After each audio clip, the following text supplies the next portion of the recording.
আরে দরুদ শরীফ পড়েন আল্লাহুম্মা সাল্লি আলা শিশির ভেজা রাতের শেষে ডাকে ভোরের পাখি পূব আকাশে সূর্য ঘেঁষে করে ঝিকিমিকি বুলবুলিরা মধুর সুরে দরুদ পড়ে গে বুলবুলিরা মধুর সুরে দরুদ পড়ে গে বিশ্ব নবী এলো আজি মা আমিনার কোলে জোরে হবে না। আমি প্রথমে বলেছি আল্লাহ দেখছে, কিন্তু এখানে ফাঁকি মারলে হবে না। সুবহানাল্লাহ বলতে হবে। সুবহানাল্লাহ বললে যে সুবহানাল্লাহ বলবে তার জন্য জান্নাতের বাগানে আল্লাহ একটা গাছ রোপণ করে দেবে। আর সেই গাছটার দৈর্ঘ্য প্রস্থ এমন হবে, যদি একটা ঘোড়াকে ছেড়ে দেওয়া হয় ওই গাছটা টোটাল ঘুরে শেষ করতে পারবে না, কিয়ামত হয়ে যাবে। বুঝতে পারছেন না? তাহলে আপনি সুবহানাল্লাহ বলবেন, জান্নাতে আপনি। আল্লাহ কোরআনে কি বলতে থাকে হাদিস সাহেব আছেন শুনেন। আল্লাহ কোরআনে বলছেন বান্দা বিসমিল্লাহির রহমানির রহিম ওয়াসারিউ ইলা মাগফিরাতিম মির রাব্বিকুম ওয়া জান্নাতিন আরদুহাস সামাওয়াতু ওয়াল আরদ উইদ্দাত লিল মুত্তাকিন। জোরে বলুন। আল্লাহ বলছে, কি বলছে শুনেন। আল্লাহ বলছে ও বান্দা,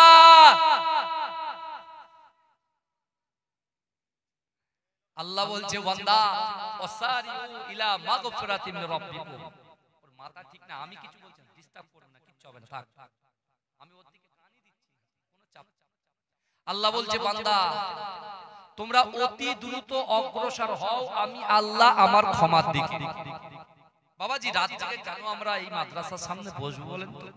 চাষি মানুষ আছে, চাকরিজীবী মানুষ আছে, শ্রমজীবী মানুষ আছে, অনেক মানুষ আছে, অনেক ভাইরা বাইরে থেকে আছে। কেন আমরা আসবো? কারণ আমরা কিছু পাওয়ার জন্য আসবো, তাই না? কিছু পাওয়ার, কিছু নিতে এসেছি আমরা। আর লেনা আর দেনা, লেনা আর দেনা, কিছু নেব আর কিছু দেব, কিছু নেব আর কিছু দেব। যদি আপনার কোনো ফ্রেন্ড থাকে, বন্ধু থাকে বা বান্ধবী কেউ থাকে, একটা বন্ধু সারাদিন শুধু আমাদের ওই চাকদার মোড়ে চা খাওয়াচ্ছে, বার্গার খাওয়াচ্ছে, এই চিকেন তন্দুরি খাওয়াচ্ছে, প্রত্যেকদিন একটা বন্ধুর কাছে খাচ্ছি। বন্ধু বাড়িতে গিয়ে চিন্তা করছে আজকে পর পর 10 দিন বন্ধুকে খাওয়ালাম, সে একটা দিনও বলে না বন্ধু টাকাটা ও বন্ধু কেটে যাবে। এই শুনছে, ও বন্ধু কেটে যাবে, থাকবে না। তখন ও বলবো ভেরি সেলফিশ ম্যান। হ্যাঁ স্বার্থপর, কারণ আমার কাছে খাচ্ছে, একদিনও খাওয়ায় না। কিন্তু এখন এমনও উদারতা ছেলে আছে, অনেক যুবক আছে। এই নিউ টাউনে আমার প্রচুর ফ্রেন্ড আছে আলহামদুলিল্লাহ। অনেক হিন্দু ভাইয়ের আমার কলেজে একসঙ্গে পড়াশোনা করেছে, আমার বন্ধু আছে। বুঝতে পারছেন না? এখন চিন্তা ভাবনা হয় যে আমি এত খরচা করছি, আমি 10 দিন খরচা করছি, সে যদি একদিন দিত তাহলে আরো 20 দিন আমি করতাম। কিন্তু আমার বাবাজিরা আজকে যে জায়গায় এসেছে, এই জায়গাটা এমনই একটা জায়গা, আল্লাহ বলছে বান্দা তোমরা যখন জান্নাতের বাগানের ভিতরে, হে রাসূলুল্লাহ বলছেন হে আমার সাহাবারা তোমরা শোনো, তোমরা যখন জান্নাতের বাগানে চলে যাও, ওই জান্নাতের বাগানের ভিতরে চার দিলের ভিতরে আমি রাসূলুল্লাহর মুহাব্বত থাকবে, আল্লাহর ভয় থাকবে, ভালোবাসা থাকবে, প্রেম থাকবে, প্রীতি থাকবে, ইশকের মুহাব্বত থাকবে। আমি রাসূল বলছি সে জায়গায় রূহানি হালাতে পৌঁছে যায়। জোরে বলুন, জোরে বলবেন না? আমার রাসূল জিন্দা না মুর্দা? এই আমার রাসূল তো জিন্দা। আল্লাহ যেটা রাসূলকে দেখান রাসূল সেটা দেখেন, কথা ঠিক না ভুল? কিন্তু আমার ভাইরা আজকে যে জায়গায় আপনারা বসেছেন, আমি ওই জন্য প্রথম থেকেই বলছি আমি একদম রেস্ট করব না, আর আপনারাও রেস্ট নেবেন না। রেস্ট নেওয়ার অনেক পদ্ধতি থাকে আমি জানি, কারণ আজকে আমাকে পাঠিয়েছে আমার রাহবার, আমার প্রিয় শায়েখ যাকে আমি মহব্বত করি, ভালোবাসি, তিনি আমাকে এই জায়গায় পাঠিয়েছেন। অর্থাৎ মুজাদ্দিদ জামান তালা হুজুর পীর কেবলা রাহমাতুল্লাহ আলাইহির সন্তান বড় হুজুর পীর কেবলা রাহমাতুল্লাহ আলাইহি আপনারা কি মনে করেন রূহানি হালাতে কিন্তু ঘুরছেন? জোরে বলুন। তিনি দেখছেন, লক্ষ্য রাখছেন, এ যুবক আল্লাহর ওলিরা তো মরে না, আল্লাহর ওলিরা তো জিন্দা। তারা কিন্তু দেখছেন যে আমার কথাগুলো তারা রাখছেন কিনা। এই মাদ্রাসায় প্রতিষ্ঠান আপনি দেখতে পাচ্ছেন না বর্তমান কি সিচুয়েশন চলছে। ভারতবর্ষের জমিনে কি এমন একটা অবস্থা চলছে আপনি দেখতে পাচ্ছেন না। আজকে আমরা মুসলমান যদি ডিভাইডেড হয়ে যায়, আমরা মুসলমান যদি পৃথক হয়ে যায়, আমরা যদি দলাদলি করি, আমরা যদি নিজেদের ভিতরে কথা কাটাকাটি মারামারি করে দুজন দুদিক ফিরে চলে যায়, চাষা জমি চাষ না করলে আগাছা দখল করবে, কথা ঠিক না? চাষা জমি চাষ না করলে আগাছা দখল করে। ওই জন্য তো আল্লাহ বলছে, এই রাসূল বলছেন একটা মুসলমান অপর মুসলমানের ভয়, আর আল্লাহ বলছে বান্দা শোনো, মান কানা লিল্লাহি কানাল্লাহু লাহু, যে ব্যক্তি আমার হয়ে যায় আমি আল্লাহ তার হয়ে যাই। জোরে বলে আমি আল্লাহ তার বড় বড় সমস্যাকে নিমিষে সমাধান করে দিই। জোরে আপনি দেখুন আজকে রানাঘাটের মতো জায়গায় উলাসী বনগাই যান, খানকা দরবার শরীফ মাদ্রাসা মাথা উঁচু করে দাঁড়িয়ে আছে। জোরে বলবেন না, এই জোরে বলবেন না, কারণ বড় হুজুর পীর কেবলা তার কলিজার টুকরা, বিশেষ করে মুজাদ্দেদ জামান দাদা হুজুর পীর কেবলা কলিজার টুকরা 5 আওলাদ, তারা যেখানে গিয়েছে যে মাটিতে হাত দিয়েছে আল্লাহ সোনা বানিয়ে দিয়েছে। জোরে বলে আর তার আওলাদরা এখন ঘুরছে, তাদেরকে আমরা মেনে চলি, তাই না? ওই জন্য আল্লাহ বলছে বান্দা শোনো, ওয়াসারিউ ইলা মাগফিরাতিন মির রাব্বিকুম, তোমরা অতি দ্রুত অগ্রসর হও, যত তাড়াতাড়ি সম্ভব জেনা ছাড়ো, পরকিয়া ছাড়ো, মোবাইলে গালাত গালাত পিকচার, গালাত গালাত ভিডিও ছাড়ো, অতি দ্রুত অগ্রসর হও, আমি আল্লাহ আমার ক্ষমার দিকে। যখন বান্দার ক্ষমা হয়ে যাবে আল্লাহ বান্দাকে বলবো, বান্দা শোনো, তুমি কি জানো জান্নাতটা কত বড়? আমি বলছি না, যদি 100টা সুবহানাল্লাহ বলি 100টা গাছ রোপণ হবে, ভালো করে বুঝবেন, 100টা গাছ রোপণ হবে। তাহলে আল্লাহ বলছো বান্দা শোনো, তোমরা কি জানো জান্নাতটা কত বড়? আল্লাহ বলছে বান্দা, আসমান জমিনের মিডলে যত ফাঁকা জায়গা আছে ওই ফাঁকা জায়গা শুরু একটা জান্নাত। জোরে বলে কি বললাম? আসমান জমিনের মিডলে যতটা ফাঁকা জায়গা আছে ওই ফাঁকা জায়গা শুরু একটা জান্নাত। জোরে বলুন। আল্লাহর বান্দা অতি দ্রুত অগ্রসর হলেন, আল্লাহর ক্ষমার আশায় বসে আছেন। আপনারা বসে নেই বাবাজি, এখানে বসে আছে। আর আল্লাহ আমাদের বলে দিলেন জান্নাতটা কত বড়। এবার আল্লাহ বলছে, ও বান্দা দাঁড়াও, দাঁড়াও, জান্নাতে কারা প্রবেশ করবে, কারা এন্ট্রি দেবে, এন্ট্রি করবে, শুনবে না? আল্লাহ বলছেন যারা মুত্তাকিন হবে, আল্লাহ বিরু হবে, পরেজগার হবে, শরিয়াত মেনে চলবে, শরিয়াতটাকে পঙ্খানুপঙ্খভাবে আদায় করবে, তারাই যাবে জান্নাতে। জোরে বলে, জোরে বলবেন না? আমার ভাই জানেরা, এ নবী পাকের উম্মত উম্মতিরা, এ নবী দেবানারা, বিশ্ব নবী রাসূলুল্লাহ সাল্লাল্লাহু আলাইহি ওয়াসাল্লাম কাবা শরীফের পাশে আমার দয়ার নবী রাসূলুল্লাহ কোরআন যখন পড়ছেন, আল্লাহ রাসূল দ্বীনও প্রচার করছেন, আল্লাহ রাসূলের কোরআন শুনে সর্বপ্রথমে আবু বকর সিদ্দিক রাদিয়াল্লাহু তাআলা আনহু কলেমা পড়ে মুসলমান হয়েছিলেন। এ যুবকেরা, যুবকদের মধ্যে আল্লাহর রাসূলের কোরআন শুনে আল্লাহর রাসূলের মুহাব্বতে সাহাবা হযরতে বেলাল রাদিয়াল্লাহু তাআলা আনহু আল্লাহর রাসূলের হাতে হাত দিয়ে কলেমা পড়ে মুসলমান হয়েছিলেন। এই যুবকেরা, শ্রমিক শ্রেণীর মধ্যে আল্লাহর রাসূলের পালক পুত্র হযরত যায়েদ রাদিয়াল্লাহু তাআলা আনহু আল্লাহর রাসূলের হাতে হাত দিয়ে কলেমা পড়ে মুসলমান হয়েছিলেন। এই যুবকেরা, নারীদের মধ্যে সর্বপ্রথমে আম্মা জান খাদিজাতুল কুবরা রাদিয়াল্লাহু তাআলা আনহা আমার রাসূলুল্লাহর হাতে হাত দিয়ে কলেমা পড়ে মুসলমান হয়েছিলেন। কিন্তু যুবকেরা, হে নবী পাকের উম্মত উম্মতিরা, বিশ্ব নবী রাসূলুল্লাহ সাল্লাল্লাহু আলাইহি ওয়াসাল্লামের উপরে আল্লাহ যে কোরআনটা দিয়েছিলেন, হে যুবকেরা, ওই কোরআনটা বন্ধ করে দেওয়ার জন্য, ওই কোরআনটা সীমাবদ্ধ করার জন্য, ওই কোরআনটা ঘরের ভিতরে সীমাবদ্ধ রেখে দেওয়ার জন্য যে আবু জেহেল চক্রান্ত করেছে, আবু লাহাব চক্রান্ত করেছে, উতবা চক্রান্ত করেছে, সাইবা চক্রান্ত করেছে।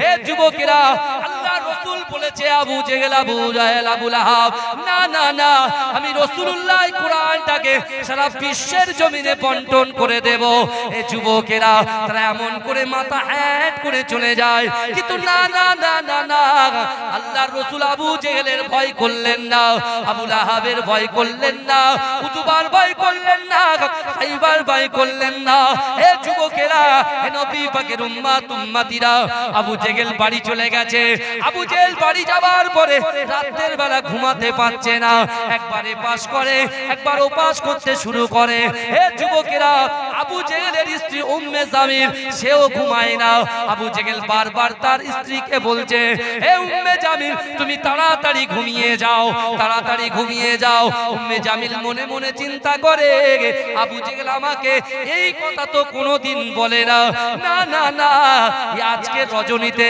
হয়তো কোনো কর্মের মধ্যে লিপ্ত হবে না না না সে হয়তো কোথায় যাবে আমাকে বারবার ঘুমানোর কথা বলছে এ যুবকেরা ভালো করে বোঝার চেষ্টা করেন আল্লাহ কোরআনের প্রতি কি আকর্ষণ দিয়েছে এ যুবকেরা আল্লাহ কোরআনের প্রতি কি মধু দিয়েছে আমরা বুঝতে পারি না কিন্তু আবু জেহেল বুঝেছিল আবু জেহেল যখন বারবার উম্মে জামিলকে বলছে ঘুমিয়ে যাও উম্মে জামিল মনে মনে ভাবে না না না আমি আজকে সত্যি সত্যি ঘুমাবো না ঘুমানোর ভান করে মিথ্যে মিথ্যে ঘুমিয়ে থাকবো আর আবু জেহেল কি করে রাতের বেলা সেটা দেখবো হে যুবকেরা উম্মে জামিল চোখ বুজে আছে রাতের বেলা গভীর রজনীতে আবু জেহেল আস্তে আস্তে চুপি চুপি উঠছেন উঠে গিয়ে একটা কম্বল নিয়ে যেই না বাইরে যাবে পিছন থেকে উম্মে জামিল তার হাতটা টেনে ধরেছে বলছে দাঁড়াও দাঁড়াও তুমি যাবে কোথায় তুমি কোথায় যাচ্ছ বলো ওই সময় আবু জেহেল বলছে না না তুমি জানো না আমি মক্কার বড় লিডার আমার অনেক কাজ থাকতে পারে উম্মে জামিল বলছে না না যত বড়ই নেতা হও না কেন রাত 2 থেকে 3টের পরে তোমার কি কাজ বলতে হবে তুমি নেতা ঠিক আছে রাত 2টোর পরে কি কাজ কি কাজ আবু জেহেল ধরা পড়ে গেছে আবু জেহেল বলছে দেখো তুমি তো আমার স্ত্রী তুমি তো আমার জীবন সঙ্গিনী তাহলে এই কথাটা তুমি আর কাউকে শেয়ার করো না কাউকে তুমি বলো না বলছে কি বলেন বলছে আমি যে এপাশ ওপাশ করছি অর্থাৎ যে কোরআনটাকে প্রথম দিন আমরা শুনলাম ওই কোরআন পড়া শুনে মোহাম্মদ মুস্তাফা জান রাহমাতের মুখের তেলাওয়াত শুনে আমি আবু জেহেলের কোরআন না শুনলে ঘুম আসছে না জোরে বলে কোরআন না শুনবো কোরআন যতক্ষণ পর্যন্ত না শুনবো ততক্ষণ পর্যন্ত আমার কি আসছে না এই শুনছেন স্ত্রী উম্মে জামিল বলছে আমারও তো সেই একই অবস্থা জোরে বলেন জোরে বলুন না ভাই একটা চিৎকার দিয়ে সুবহানাল্লাহ বলেন মিনি মার্কেটে যে কটা ঘুরছে তারা যেন একটু ঘুরে এসে বসে এই দেখেন ভাই দোষ ওই সব ভাইদের নয় যারা মিনি মার্কেটে ঘুরছে তাদের নয় দোষ হচ্ছে কার বলেন তো ইবলিস শয়তানের দোষ হচ্ছে ইবলিস শয়তানের কারণ একটা কথা বলি আমার কথায় অসুবিধা হচ্ছে না তো মাশাআল্লাহ মাশাআল্লাহ ভালো করে বুঝে এখন আল্লাহ পাক রব্বুল আলামিন আমাদের কাছে দুটো করে ফেরেশতা দিয়েছেন তাই না এই কথা বলেন না দুটো করে ফেরেশতা আর ইবলিস শয়তান সে কি করেছে সেও কিছু ফোর্স পুষেছে সে সকলের কাছে একটা করে শয়তান ফিট করে রেখেছে শয়তান ফিট করে তাদেরকে ক্লাস করে বলে দিয়ে যায় শোন আজকে মাদ্রাসা আব্দুল হাই সিদ্দিকিয়া মদিনাতুল উলুমে জলসা হবে কোরআনের পাখিদেরকে দেখতে আসবে তাদের সাহায্য করতে আসবে তোদের কাজ হলো ওই মেলায় সবকটারে আটকে রেখে দিবি যদি আসে তাহলে তোদের খাওয়া দাওয়া সব বন্ধ সব এই ভালো করে বুঝবেন কথা আল্লাহর রাসূল এই কথা ১৫০০ বছর আগে বলেছেন কি বলেছেন এ আমার সাহাবারা তোমরা শোনো পৃথিবীতে যত আমার উম্মত আছে সকলের ভিতরে একটা করে শয়তান আছে এই শুনছেন তো এখন রাসূল যখন বলেছেন সাহাবারা দাঁড়িয়েছে ইয়া রাসূলুল্লাহ ইয়া হাবিবাল্লাহ হুজুর সারা বিশ্বের জমিনে যত আপনার উম্মত আছে সকলের ভিতরে শয়তান আছে তাহলে মুস্তাকি মাফ করবেন, বিয়াদবি ক্ষমা করবেন। তাহলে একটা প্রশ্ন করি, আপনার ভিতরে কি কোনো শয়তান আছে? রাসূল সাল্লাল্লাহু আলাইহি ওয়াসাল্লাম আর বলছে, এ আমার সাহাবারা, আমি রাসূল সাল্লাল্লাহু আলাইহি ওয়াসাল্লামের ভিতরে অবশ্যই শয়তান আছে, কিন্তু যে শয়তানটা আছে সে অনেক আগে কলেমা পড়ে মুসলমান হয়ে গেছে। জোরে বলেন না সুবহানাল্লাহ। সে অনেক আগে কলেমা পড়ে মুসলমান হয়ে গেছে, আর সে জিন্দেগিতে আমার কোনো খারাপ পরামর্শ দেয় না, যা দেয় ভালো পরামর্শ, নামাজের সময় ডেকে দেয়। জোরে বলুন ভাইজান, এবারে চোখ বুজিয়ে বলেন তো, আমাদের আমাদের কাছে যে আছে সে কি বলছে? চল তিনি মার্কেটে চল, বলছে দাঁড়া, পকেটের পয়সাটা রাখ না, দুদিন পরে খেলা আছে আইপিএল, ইডেন গার্ডেনে যাবি, টিকিট বুক করবি, এই টাকাটা রেখে জমিয়ে রাখ। এই বাচ্চা ও নিয়ন্ত্রণ করছে, আর সে কিন্তু আমার ভাই জানেরা, হে নবী পাকের উম্মত উম্মতিরা, হে নবী দেওয়ানরা, আল্লাহর কোরআন জানিয়ে দিয়েছে বান্দা, বিসমিল্লাহির রহমানির রহিম, আহাসিবান নাসু আইয়ুতরাকু আইয়াকুলু আমান্না ওয়া হুম লা ইফতানুন। হে যুবকেরা, হে আমার আম্মা জানো বোনেরা, একটু ভালো করে বোঝার চেষ্টা করেন। আল্লাহর কোরআন বলছে বান্দা, আহাসিবান নাসু আইয়ুতরাকু আইয়াকুলু আমান্না, হে আমার বান্দারে, তোমরা যারা ঈমান এনেছো, তোমরা কি মনে করো আমি আল্লাহ তোমাদেরকে ছেড়ে দেব? ওহুম লা ইফতানুন, আমি আল্লাহ কি তোমাদের পরীক্ষা করব না? হে যুবকেরা, হে নবী পাকের উম্মত উম্মতিরা, আল্লাহ পাক রব্বুল আলামিন ওই কোরআনের মধ্যে তার বান্দাকে জানিয়ে দিল, বান্দা ওহুম লা ইফতানুন, আমি আল্লাহ কিন্তু তোমাদেরকে পরীক্ষা করব, আমি আল্লাহ অর্থ দিয়ে পরীক্ষা করব, আমি আল্লাহ সম্মান দিয়ে পরীক্ষা করব, আমি আল্লাহ ইলম দিয়ে পরীক্ষা করব, আমি আল্লাহ পাক যৌবন দিয়ে পরীক্ষা করব, আমি আল্লাহ পাক রব্বুল আলামিন তোমাদেরকে বিল্ডিং দিয়ে পরীক্ষা করব, একটা দোকানের সঙ্গে আর একটা দোকান দিয়ে পরীক্ষা করব, আমি আল্লাহ পাক রব্বুল আলামিন তোমাদেরকে প্রত্যেকটা পদে পদে পরীক্ষা করে নেব। হে যুবকেরা, আমার আপনার নবী দয়ার নবী জনাবে মুহাম্মদুর রাসূলুল্লাহ সাল্লাল্লাহু আলাইহি ওয়াসাল্লাম, আজ থেকে ১৫০০ বছর আগে আল্লাহ রাসূল যখন এই কোরআনের আয়াতগুলো সাহাবাদেরকে পড়ে শোনায়, ওই সময় সাহাবারা কাঁদতে কাঁদতে আল্লাহ রাসূলকে প্রশ্ন করেছিল, ইয়া রাসূলুল্লাহ হাবিবাল্লাহ, ইয়া রাসূলুল্লাহ হাবিবাল্লাহ, আপনি বলেন না না না, আল্লাহর পরীক্ষায় যদি কেউ ফেল করে যায়, আল্লাহর পরীক্ষায় যদি কেউ উত্তীর্ণ যদি না হয়, তাদের অবস্থা কি হবে? আল্লাহ রাসূল বলেছিল, হে আমার সাহাবারা, আল্লাহর পরীক্ষায় যারা ফেল করবে, আল্লাহর পরীক্ষায় যারা পাস করতে পারবে না, আমি রাসূলুল্লাহ তোমাদেরকে জানিয়ে দিলাম তারা হয়ে যাবে জাহান্নামী। আরে না না না, আল্লাহর পরীক্ষায় যারা উত্তীর্ণ হয়ে যাবে, পাস করবে, আমি রাসূলুল্লাহর ওসিলায় আল্লাহ পাক ৮টা জান্নাত সৃষ্টি করেছে, ওই ৮টা জান্নাতের ভিতরে সবচাইতে বড় জান্নাত জান্নাতুল ফেরদাউসটা আমার আল্লাহ পাক আমার ওই উম্মতকে দান করে দেবে। জোরে বলেন। এখন পরীক্ষা আল্লাহ করবে বলেছেন, কোরআন বলছে, ভালো করে বুঝতে হবে কথা। আমরা মনে করি হুজুর আমরা নামাজ পড়ি তো, কেন জুম্মাটা পড়ি, তাও কি সবার শেষে যায় আর সবার আগে টুক করে পালাই?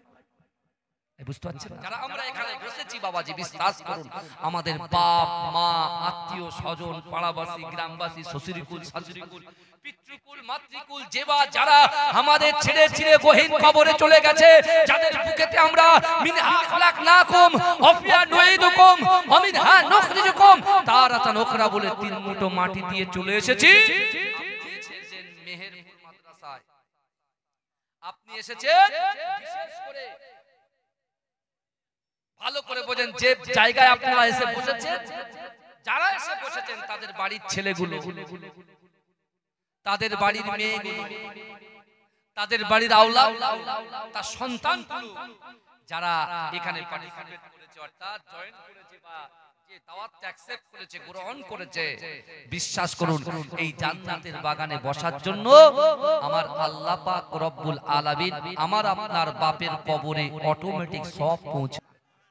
আমার ভাই জানেরা, এ নবী পাকের উম্মত উম্মতিরা, এ নবী দেওয়ানারা, বিশ্ব নবী রাসূলুল্লাহ সাল্লাল্লাহু আলাইহি ওয়াসাল্লাম ওই সময় সাহাবারা যখন প্রশ্ন করলো, ইয়া রাসূলুল্লাহ হাবিবাল্লাহ, না না না ইয়া রাসূলুল্লাহ হাবিবাল্লাহ, যার জান্নাতে যাওয়ার কথা সে যাচ্ছে জাহান্নামে, যার জাহান্নামে যাওয়ার কথা সে যাচ্ছে জান্নাতে, ইয়া রাসূলুল্লাহ এটা তো বুঝলাম না। হে যুবকেরা, হে নবী পাকের উম্মত উম্মতিরা, ওই সময় আমার আপনার নবী, দয়া নবী, মায়ার নবী, সোনার নবী জনাবে মুহাম্মদুর রাসূলুল্লাহ সাল্লাল্লাহু আলাইহি ওয়াসাল্লাম বলেছিলেন, হে আমার সাহাবারা, ইন্নামাল আমালু বিল খাওয়াতিন, ইন্নামাল আমালু বিল খাওয়াতিন। হে আমার সাহাবারা, প্রত্যেকটা জিনিস নিয়তের উপরে নির্ভরশীল। হে যুবকেরা, হে নবী পাকের উম্মত উম্মতিরা, সেই বিশ্ব নবী রাসূলুল্লাহ মক্কা থেকে 3.5 কিলোমিটার দূর আমার দয়ার নবী হেঁটে হেঁটে হেঁটে হেঁটে সর্বপ্রথমে এই বিশ্বের জমিনে এডুকেশন নিয়ে এসেছিলেন, শিক্ষাটা আমার রাসূলুল্লাহ নিয়েছিলেন। হে যুবকেরা, আমার দয়ার নবী রাসূলুল্লাহ আমাদেরকে কত মহব্বত করেছে, কত ভালোবেসেছে, কত প্যার করেছে, যে বিশ্ব নবী রাসূলুল্লাহ মক্কা থেকে 3.5 কিলোমিটার দূর একটা পাহাড় আছে, যে পাহাড়টার নাম হলো হেরাগুয়া পাহাড়। হে যুবকেরা, ওই হেরাগুয়া পাহাড়টা উঠতে সময় লাগে 2 ঘন্টা, নামতে লাগে 2 ঘন্টা। হে যুবকেরা, আমার দয়ার নবী রাসূলুল্লাহ আমাদের মতো গুনাহগার উম্মত উম্মতিদের মহব্বতে আমার রাসূলুল্লাহ আমাদের ভালোবাসায় 1 বছর নয়, 2 বছর নয়, হে যুবকেরা 23 বছর ধরে আমার দয়ার নবী রাসূলুল্লাহ উঠেছে আর নেমেছে। বলবেন না কত বছর? 23 বছর, 23 ভালো করে বলে। বিশাল বড় মুস্তান আছে, কোনো অসুবিধা নেই। এই বুঝতে পারছেন? 23 বছর ধরে আমার বিশ্ব নবী, হায়াতুন নবী, নূর নবী, মুফাখখারে মওজুদা, ইমামুল আম্বিয়া জনাবে মুহাম্মদ মুস্তাফা সাল্লাল্লাহু আলাইহি ওয়াসাল্লাম 23 বছর ধরে ওই পাহাড়ে উঠেছেন আর নেমেছেন আমাদের নাজাতের জন্য, আমাদেরকে দিনাস সিরাতাল মুস্তাকিমের পথে পরিচালিত করার জন্য। এই যুবকেরা বিশ্বাস করো, আমার আল্লাহ পাক আমার দয়ার নবীকে 40 বছর বয়সে যখন নবুয়ত দিলেন, নবুয়ত দেওয়ার পরে আল্লাহ পাক রাসূলুল্লাহর উপরে কোরআন নাজিল করলেন। ওই কোরআনের আল্লাহর রাসূল সর্বপ্রথমে কাবা শরীফের সামনে পড়তে আরম্ভ করে দিয়েছে। জোরে বলে। আপনারা তো কোরআনের পাখিদেরকে দেখতে এসেছেন তো? এখানে দৈনন্দিন অর্থাৎ প্রত্যেক বছরে পাগড়ি নেয় আমার হাফেজ সাহেব ভাই। এখানে আপনার সুম, চারম, মিজান, নওমীর, হেদায়েতুন নাহু পড়ানো হয়। এই বিশ্বাস করে হেদায়েতুন নাহু পড়ানো হয়। আগামী দিনে আমার ভাইজান বিশেষ করে পীরজাদা সাওবান সিদ্দিকী হুজুর কেবলা তার মাথার ভিতরে আছে। এখানে ছেলেরা যেমন হিদায়াতুন নাহু পড়ছে, এরপরে কাফিয়া পড়বে, তারপরে সরিহে জামি পড়বে, তারপরে মুক্তাসার পড়বে, তারপরে মিশকাত পড়বে, তারপরে দাওরা পড়বে। তারা এখান থেকে আলেম হয়ে চলে যাবে। বিশ্বাস করেন মুসাদ্দেদ জামানা বীরের শরিয়াত আলা হযরত দাদা হুজুর পীর কেবলা এই বাংলা জমিনে সবার আগে জিন্দেগি জীবনে প্রথম যে মাদ্রাসা কায়েম করেছিলেন, ফুরফুরা দরবার শরীফে চলে যান, দেখতে পাবেন মাথা উঁচু করে দাঁড়িয়ে আছে লক্ষ লক্ষ ওলামারা। ওই মাদ্রাসা থেকে দার্স নিয়ে আজকে দ্বীনের খেদমত করছেন, যে মাদ্রাসার নাম হচ্ছে ফুরফুরা ফাতিহা টাইটেল মাদ্রাসা। জোরে বলুন না সুবহানাল্লাহ। লক্ষ লক্ষ আমার আলেম উলামা ভাইরা ওই মাদ্রাসা থেকে দার্স দিচ্ছেন। আর ওই মাদ্রাসা যখন বিদ্যায়, ওই মাদ্রাসাতে যখন আমার মুজাদ্দেদ জামান দাদা হুজুর পীর কেবলা সর্বপ্রথমে ওই মাদ্রাসা যখন প্রতিষ্ঠা করলেন, ওই মাদ্রাসার প্রথম সুপারিনটেনডেন্ট হিসেবে আমার পরদাদা অর্থাৎ মাজরাটি পীর সাহেব মাহমুদ বক্ত বক্তারি রাহমাতুল্লাহ আলাইহি, যিনি নিউ টাউনে শুয়ে আছেন, ওনার আব্বা জান আমার মুজাদ্দেদ জামানের খলিফা 3য় নম্বর আহমদ আলী হামিদ শাহ জালালি রাহমাতুল্লাহ আলাইহিকে ওই মাদ্রাসা দায়িত্ব দিয়েছিলেন সুপারিনটেনডেন্ট হিসেবে। জোরে বলুন। একটানা 18 বছর খেদমত করেছেন। বুখারী শরীফ জালালাইন তিনি দার্স দিয়ে গেছেন আর 22টা বছর মুজাদ্দিদ জামান দাদা হুজুরের খিদমত করেছে। জোরে বলবেন না, এই জোরে বলবেন না। কি পেয়েছে? মাদ্রাসার খিদমত করে কি পেয়েছে, কি করেছে? এই যুবকেরা বিশ্বাস করেন, আজও আপামর জনসাধারণ বিশেষ করে মাঝেরার দরবার শরীফে বিশেষ করে মাহমুদ বখতারি রাহমাতুল্লাহ আলাইহি যেদিনকে ইন্তেকাল করেছে, বুঝতে পেরেছেন, সেদিনকে একটা জুতো আমার হিন্দু ভাইরা বুকে করে নিয়ে বাড়িতে নিয়ে চলে গেছে। কারণ যে হুজুর এত সুন্দর ব্যবহার, আখলাক, তার চরিত্র, তার ক্যারেক্টার, তিনি এমন করে মানুষের মাইন্ডটাকে ফ্রেশ করে দিত, মানুষ তাতে মুক্ত হয়েছিল। কিসের দ্বারাই? ইলমের দ্বারাই। জোরে বলে, যে ইলমের কারখানা আপনারা তৈরি করেছেন। আমার বিশ্বনবী রাসূলুল্লাহ বললেন, ইন্নামাল আমালু বিল খাওয়াতিন, প্রত্যেকটা জিনিস নিয়তের উপরে নির্ভরশীল। আপনারা নিয়ত করবেন। আমার ভাইজানেরা, এ নবী পাকের উম্মত উম্মতিরা, এ নবী দেওয়ানারা, বিশ্ব নবী রাসূলুল্লাহ সাল্লাল্লাহু আলাইহি ওয়াসাল্লাম যখন কোরআন তেলাওয়াত শুরু করে দিলেন, মক্কার কাফেরগুলো আবু জেহেল, আবু লাহাব, উতবা, শাইবা, শিবা, মুগীরা, খালিদ, এ যুবকেরা, আবু জেহেলের স্ত্রী উম্মে জামির, সকলে এমন করে কোরআন তেলাওয়াত শোনে। এ যুবকেরা, আবু জেহেল মনে মনে চিন্তা করে, এই কোরআন যদি সারা বিশ্বের জমিনে প্রচার হয়ে যায়, কেউ আমাকে নেতা বলে মানবে না। মক্কার জমিনে যদি এই কোরআন প্রচার শুরু হয়ে যায়, কেউ আমাকে নেতা বলে মানবে না। হে যুবকেরা, হে নবী পাকের উম্মত উম্মতিরা, এই কোরআনটাকে বন্ধ করে দেওয়ার জন্য, এই কোরআনটাকে একটা গণ্ডির ভিতরে সীমাবদ্ধ করার জন্য আবু জেহেল, আবু লাহাব, উতবা, শাইবা দারুন নাদওয়াতে বসে বসে বসে প্ল্যান করে আর বলে, না না না, আব্দুল্লাহর বেটা মুহাম্মাদের এই কোরআন যে কাবা শরীফের সামনে পড়েছে, কাবা শরীফের পাশে আদায় করছে, কোরআন পড়ছে, এই কোরআনটা কাবা শরীফের সামনে পড়তে দেওয়া হবে না। কেন হবে না? আবু জেহেল বলছে যে কোরআন মুহাম্মাদের মুহাম্মদ সাল্লাল্লাহু আলাইহি ওয়াসাল্লাম তেলাওয়াত করছে, ওই কোরআন শুনে আমি আবু জেহেল নিজে মুগ্ধ হয়ে গেছি। বলে আবু জেহেল বলছে, আবু লাহাব, কিন্তু আমি মুক্ত হয়ে যাচ্ছি কোরআন শুনে, কিন্তু আমি তো দেখছি অবাক যে কোরআন কাবা শরীফের সামনে তেলাওয়াত হচ্ছে। কোরআন শোনার জন্য যারা আমার বাড়িতে বসে থাকতো, আমার বাড়ির কাজের মেয়ে জিন্নিরা পর্যন্ত ছুটে ছুটে ছুটে ছুটে এসে মুহাম্মাদের পাশে বসে বসে কোরআন শুনছে। জোরে বলবেন না। কোরআনের ভিতরে আল্লাহ কি মধু, কি জাদু, কোরআন শরীফের ভিতরে কি ম্যাগনেট, কি চুম্বক আল্লাহ দিয়েছেন। দেখেন যে কোরআনের খিদমত আপনারা করতে এসেছেন। আমার ভাইজানেরা, হে নবী পাকের উম্মত উম্মতিরা, হে নবীর দিওয়ানারা, বিশ্ব নবী রাসূলুল্লাহ তারপরে দিন ঘরের ভিতরে আছেন। আল্লাহ রাসূল ঘর থেকে বার হবে, আবু জেহেল তার টিমকে নিয়ে রাসূলুল্লাহর ঘরে প্রবেশ করলেন। হে যুবকেরা, হে নবী পাকের উম্মত উম্মতিরা, হে নবীর দিওয়ানারা, বিশ্ব নবী রাসূলুল্লাহ সাল্লাল্লাহু আলাইহি ওয়াসাল্লামকে আবু জেহেল বলছে, না না মুহাম্মদ, এই কোরআন যেন ঘরের বাইরে না যায়, তুমি আজকে ঘরে কোরআন পড়বে। আবু জেহেল, আবু লাহাব, উতবা, শাইবা, শিবা, মুগীরা, খালিদ, সকলে আমরা বসে বসে কোরআন তেলাওয়াত শুনবো। এই কোরআন যেন ঘরের বাইরে না যায়। হে যুবকেরা, আমার দয়ার নবী রাসূলুল্লাহ আজ থেকে ১৫০০ বছর আগে বিশ্ব নবী সংকল্প নিলেন, আমার দয়ার নবী নিয়ত করলেন।